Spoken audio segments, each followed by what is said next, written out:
Retour en France, vous êtes prêts à faire des économies d'énergie et à ne pas dépasser les 19 degrés chez vous cet hiver. Seulement, vous refusez de payer pour votre voisin qui, lui, chauffe à 23 degrés. De plus en plus d'habitants d'immeubles souhaitent que l'on individualise leurs frais de chauffage. Mais ce n'est possible que dans un tiers des immeubles. Gaspard de Florival avec notre bureau de Toulouse. Des factures de chauffage différentes pour chaque appartement. Dans les immeubles au chauffage collectif, l'idée trotte dans la tête de plus en plus d'habitants, à l'heure où les prix explosent.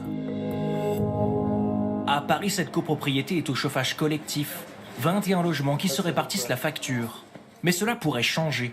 Le syndic réfléchit à installer des capteurs dans les appartements pour gérer individuellement chaque consommation. Ils vont pouvoir payer uniquement la chaleur qui est consommée dans leur appartement. Donc celui qui va vouloir plus de température va payer plus cher que celui qui va mettre à 19 degrés ou va faire un réduit de nuit. Mais les habitants de l'immeuble sont partagés.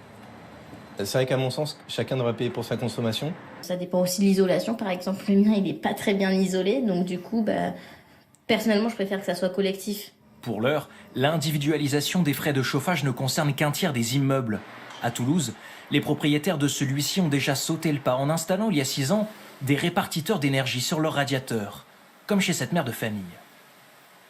Ça sert à mesurer le nombre de mètres cubes de gaz utilisés pour dégager l'énergie dans le radiateur et chauffer l'appartement. Plus impliquée dans sa consommation désormais, elle ne chauffe plus qu'à 19 degrés. À la clé, plus de 150 € d'économie chaque année. Je ne m'attendais pas forcément à l'augmentation de l'énergie.